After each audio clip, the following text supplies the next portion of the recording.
Together, we will make America great again.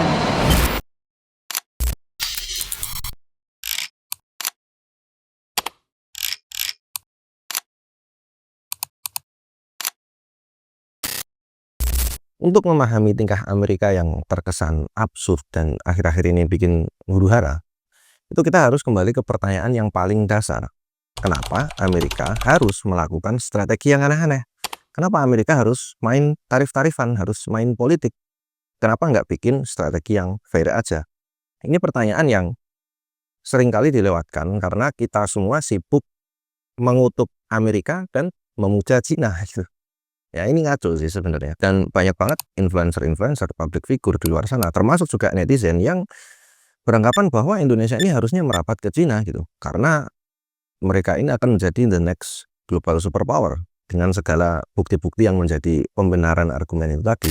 Dan wajar sih, karena kan kita terlalu sering mendengarkan atau melihat berita-berita skandal perselingkuhan gitu. Jadi logika yang terbiasa kita latih itu justru logika yang hitam putih gitu. Oh itu bener, itu salah. Ya, si itu harus dikutuk, harus dicaci maki, yang itu harus disupport, didukung. Nah, logika yang kayak gini nggak main teman-teman, nggak berlaku di kasus-kasus yang sifatnya kompleks kayak perang dagang sekarang atau perang tarif ya istilahnya. Nah, kembali ke pertanyaan tadi, kenapa Amerika harus melakukan jurus-jurus yang aneh kayak gitu? Kenapa nggak fair trade? Ya, yang mana Cina kita tahu dia bisa menguasai perdagangan global. Ya logikanya kan kalau secara dagang, secara bisnis kita bisa artikan bahwa Cina ini memang mampu meracik strategi sehingga dia bisa memproduksi barang murah, masif, produksinya cepat sehingga diterima di skala global gitu. Kenapa Amerika nggak melakukan ya strategi bisnis yang fair? Jawabannya adalah sebetulnya bisa aja teman-teman, tapi nggak mungkin. Karena Amerika ini udah terikat kontrak dalam tanda kutip. Jadi ada satu dunia lain ya, kita nggak familiar. Ya, kalau kita familiarnya kan sama dunia yang real, dunia nyata ya, bisnis, kemudian perdagangan itu kan terlihat gitu. Nah, dunia yang lain yang nggak kelihatan ini adalah dunia keuangan teman-teman. Atau istilah kerennya ya, finansial, moneter, kayak gitu-gitulah. Nah, gimana dalam dunia yang nggak kelihatan ini, yang kita nggak familiar ini, tersimpan satu kekuatan besar. Ya, kekuatan itu menjamin bahwa Amerika ini akan kaya, akan berkuasa di skala global, tapi ada syaratnya. Syaratnya itu adalah industri dan perdagangan Amerika harus jadi tumbal. Nah, kekuatan besar ini tadi adalah dolar, mata uang Amerika sendiri. Yang mana sebetulnya ini mirip dengan cerita yang terkenal itu adalah Faustian Bargain. Ini adalah sebuah perjanjian yang dibuat oleh seseorang bernama Faust, seorang yang cukup jenius ya. Dia udah sangat pandai menguasai semua ilmu yang ada di buku, yang ada di penelitian, semua dia udah kuasai. Dan di suatu titik dia merasa bahwa itu masih kurang. Nah, disinilah dia membuat suatu perjanjian dengan iblis, yang mana dalam cerita Jerman itu bernama Mephistopheles, untuk mendapatkan suatu pengetahuan atau kenikmatan-kenikmatan yang sifatnya tidak terbatas. Nah, di sini Amerika kurang lebih sebetulnya sama teman-teman. Jadi di mana waktu itu Amerika udah mendapatkan kekuasaan atau kekuatan yang cukup besar di dunia nyata ya, dalam hal bisnis, perdagangan, termasuk juga kekuasaan politik ya, waktu Perang Dunia Kedua. Tapi ya setelah itu Amerika ini ingin memperlebar lagi, memperluas lagi kekuasaannya. Nah, masuk ke dunia tadi yang saya bilang ya, dunia keuangan atau moneter.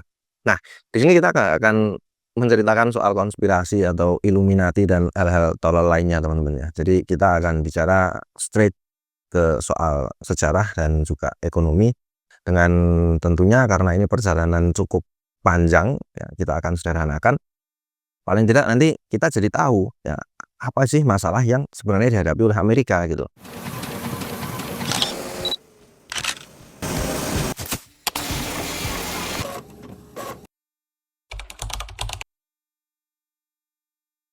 Banyak yang bilang bahwa Amerika ini keluar sebagai pemenang di Perang Dunia Kedua, makanya dia mendapatkan kekuasaan yang cukup besar sehingga dolar itu pun juga nantinya dipakai secara global.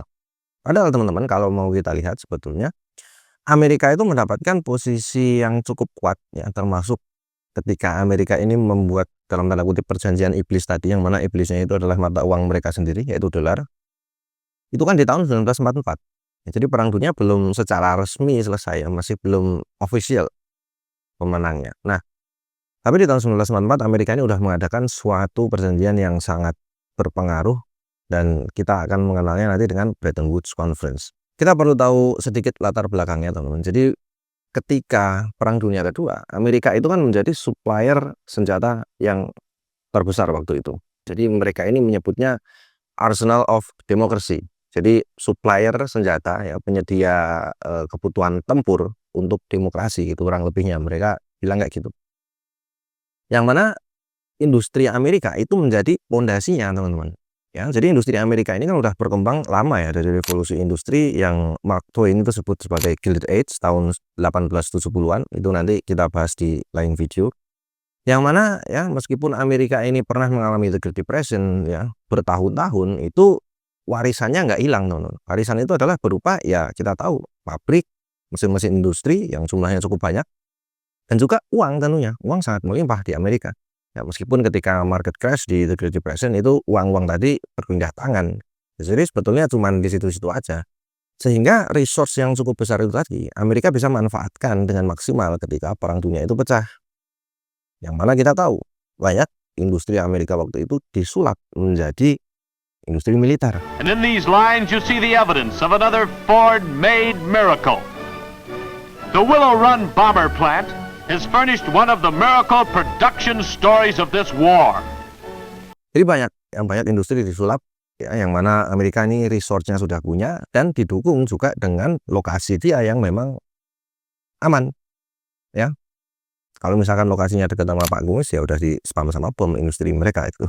Dan diserang sama Jepang pun juga yang cukup parah kan di Pearl Harbor pertama. Setelah itu peperangan terjadi di luar gitu, nggak di benua Amerika, ya, nggak di daratan Amerika, sehingga proses industri tadi bisa berlangsung. Yang mana di era awal suplai mereka di tahun 1940 sampai 1941 kisaran itu, Amerika ini kan dibayar pakai uang dan emas gitu kan oleh negara-negara Eropa yang cukup besar waktu itu. Inggris tentu saja, ya. Inggris ini kan dia penguasa global sebelum Amerika gitu. Yang mana nanti ketika Bretton Woods, Amerika ini udah punya dasar ekonomi yang kuat banget otomatis. Gold reserve-nya Amerika waktu itu sangat besar.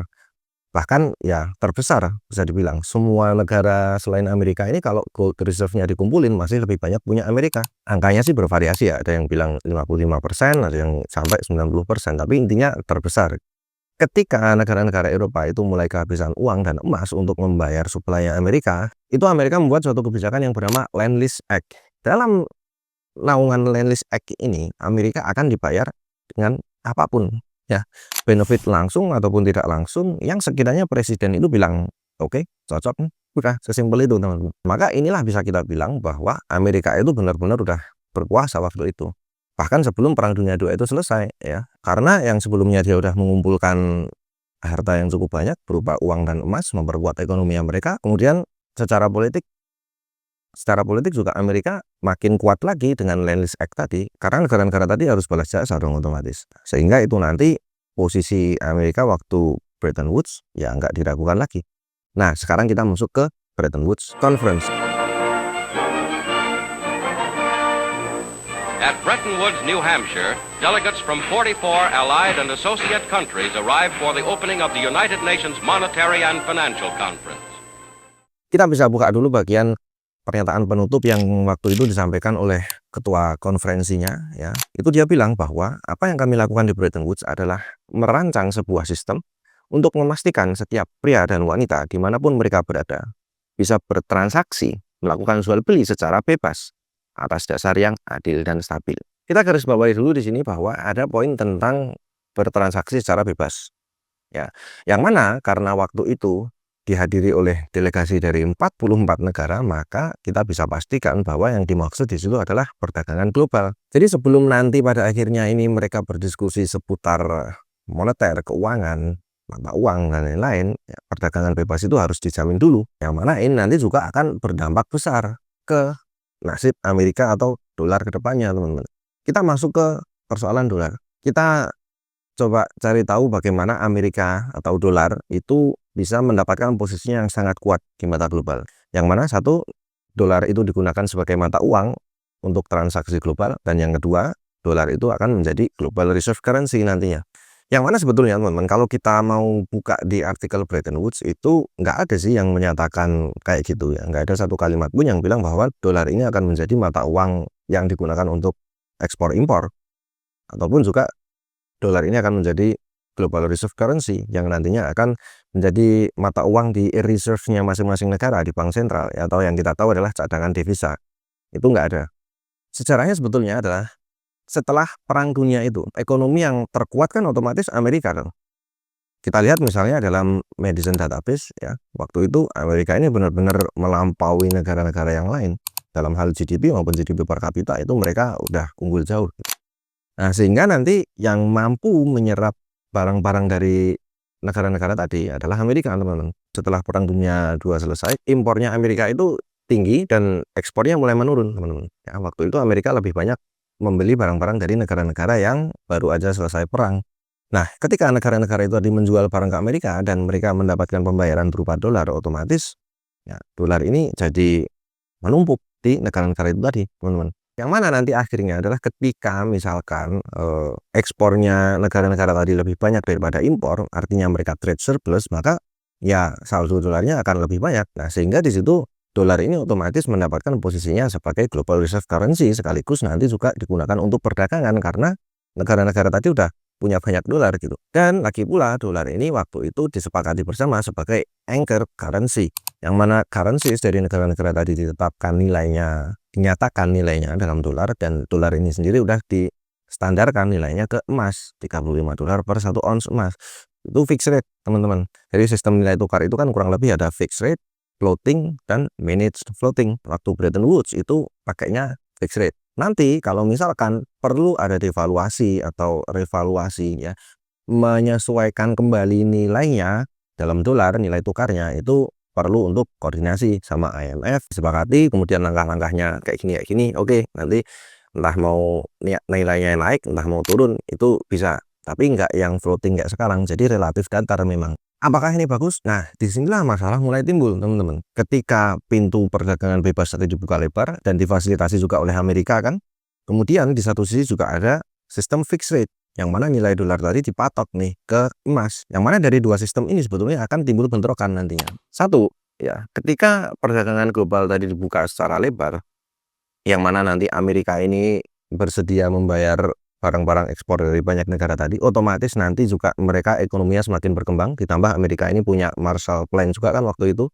Akhirnya masuklah kita ke era the golden age of capitalism. Otomatis mereka juga butuh tambahan uang dong untuk bertransaksi.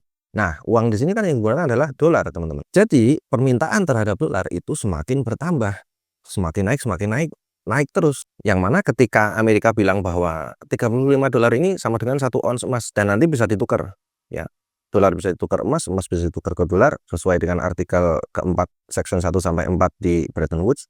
Otomatis negara akan melihat nih cadangan emasnya Amerika gimana dibandingin dengan total supply dolar yang ada, teman-teman. Nah, ketika ini nggak lagi seimbang, maka negara-negara itu akan ragu gitu.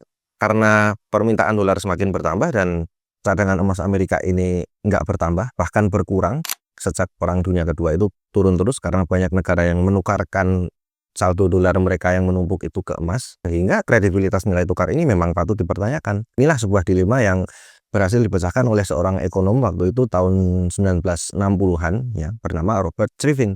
Nanti dikenal ini dengan Triffin Dilemma. Amerika pilihannya mau menuruti pertumbuhan global terus, yang mana nanti kredibilitas dari nilai dolar itu akan dipertanyakan, sehingga nanti resikonya ya Amerika itu bisa kehilangan posisi dolarnya sebagai global reserve currency, atau Amerika harus mempertahankan kredibilitas nilai tukar tadi, teman-teman. Yang mana risikonya adalah perekonomian dunia nanti otomatis akan mandek ya. Ini sebetulnya suatu masalah yang kesannya sederhana dan harusnya bisa diprediksi dari awal gitu. Tapi karena ya nggak tahu gitu. Bahkan ada seorang ekonom yang bernama Robert Solomon, itu dia bilang bahwa apa sih yang waktu itu dipikirin sama founding fathers-nya Bretton Woods gitu. Mikir bahwa gold reserve Amerika ini bisa terus bertambah seiring dengan emas yang ditambang terus. Faktanya enggak gitu. Justru gold reserve-nya Amerika semakin berkurang dan ekonomi global itu tumbuhnya di luar dugaan, teman-teman. Beberapa solusi coba dibuat untuk mengatasi dilema tadi, yang mana Griffin sendiri itu mengusulkan untuk adanya currency baru, jadi nggak pakai dolar.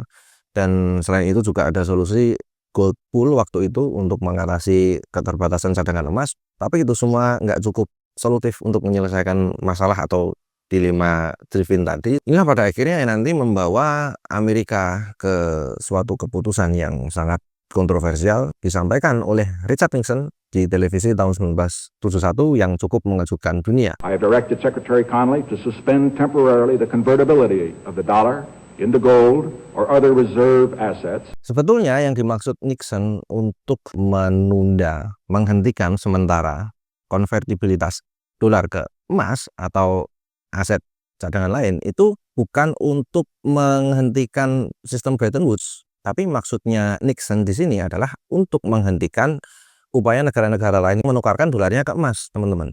Ya, jadi kan karena banyak negara yang menukar reserve dolar yang mereka ke emas, ini gold reserve-nya Amerika semakin turun nih, dan itu akan mengancam sistem Bretton Woods di kacamata mereka ya, sehingga konvertibilitasnya ini paling tidak berhenti dulu gitu, jadi nggak pada nukar dolarnya ke emas. Nah itu tujuannya sebetulnya. Tapi memang setelah pengumuman Nixon tadi, nilai tukar mata uang ini menjadi ya berantakan, bisa kita bilang. Jadi udah mulai floating di situ, teman-teman. Karena orang beranggapan, loh berarti nggak berdasar emas lagi dong.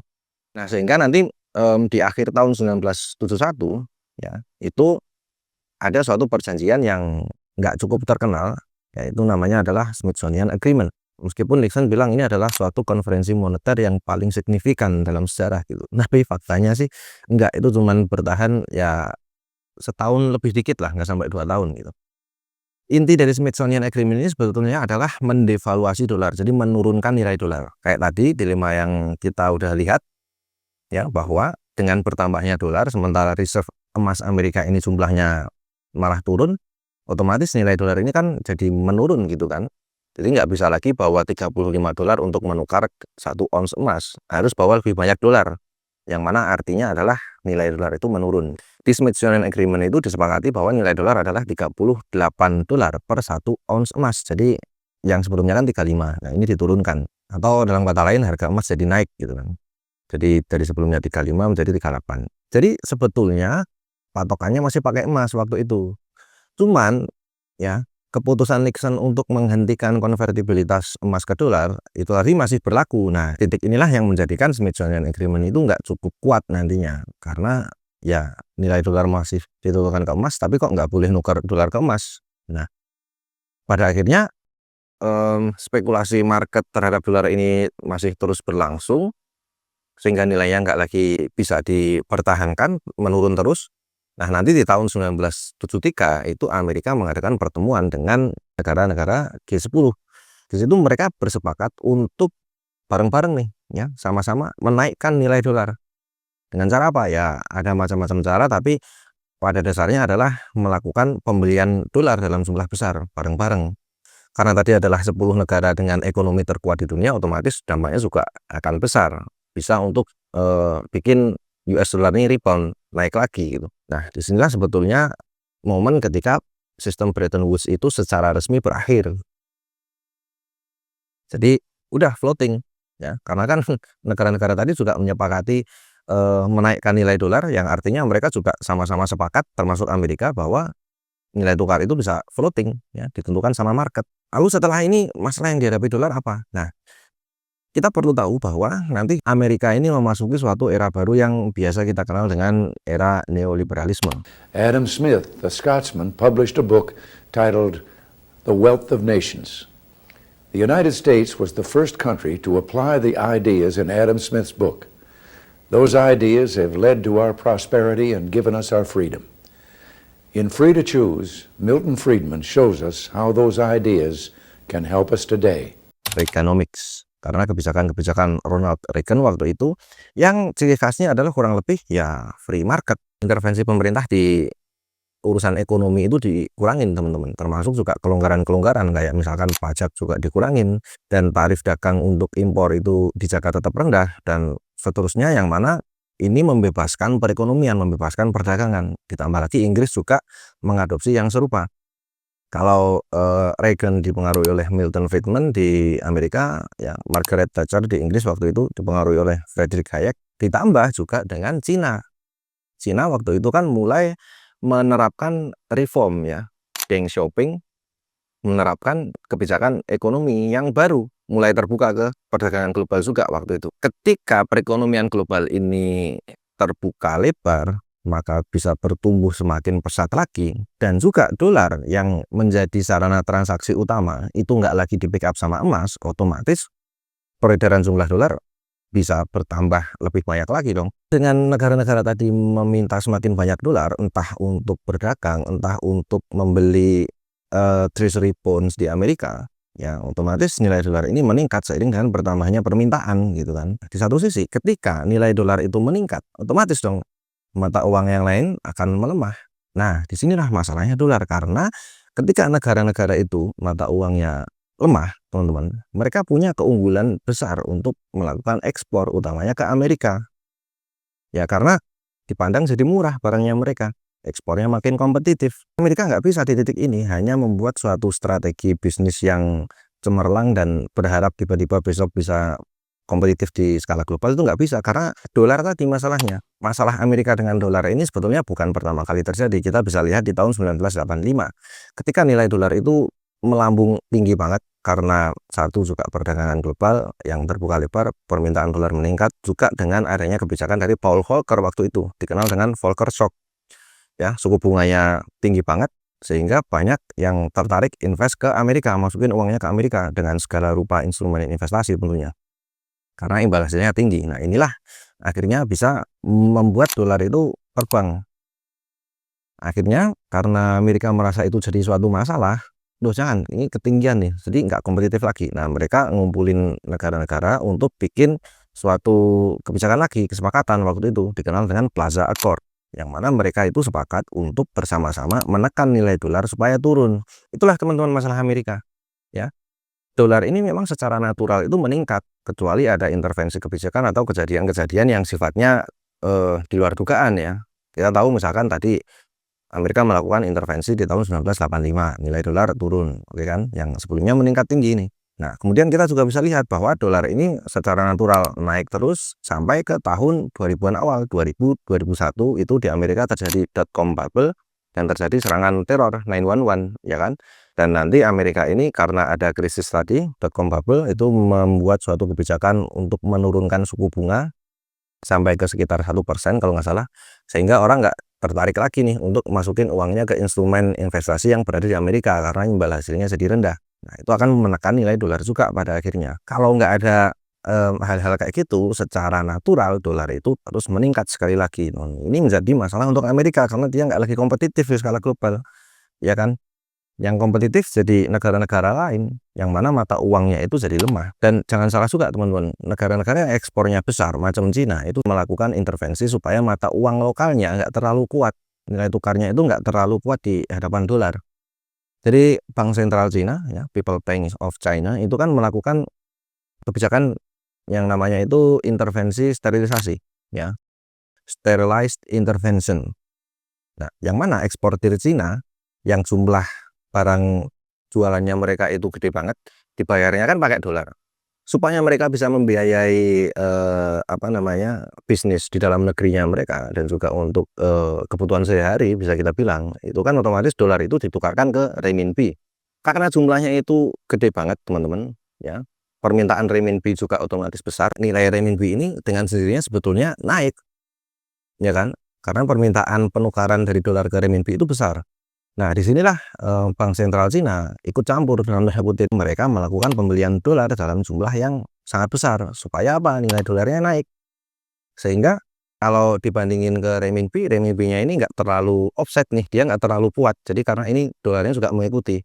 Nah, karena Bank Sentral Cina itu membeli dolar dalam mata uang renminbi, otomatis kan resikonya inflasi nanti.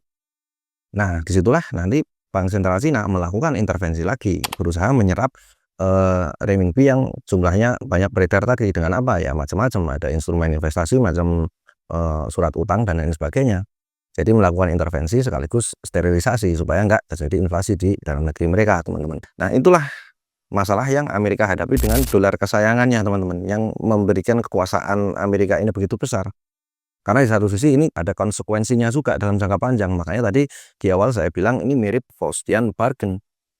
Ya, yang mana Amerika itu sebelumnya udah punya kekuasaan besar di industri, di perdagangan, dalam politik ya. Ketika Perang Dunia II kita tahu ekonomi Amerika udah sekuat apa gitu, tapi dia memperluas kekuasaannya ke ranah keuangan yang sebetulnya ini udah berusaha dicegah oleh John Maynard Keynes sebagai delegasi Inggris waktu Bretton Woods. Keynes itu mengusulkan mata uang yang namanya banker, bukan mata uang sih sebetulnya, lebih ke unit of account untuk settlement, tapi simpelnya ya kita bisa bilang mata uang gitu aja lah. Yang mana ketika kita menggunakan banker ya, usulan dari Keynes dan juga International Clearing Union, mungkin nggak terjadi masalah yang kayak sekarang kita lihat. Tapi karena dolar ini udah terlanjur ya menjadi kekuatan besar yang mengikat Amerika mau nggak mau, sehingga nggak bisa hanya dengan strategi industri, strategi bisnis yang konvensional, tambah dengan munculnya satu pemenang besar dalam perdagangan global yaitu Cina.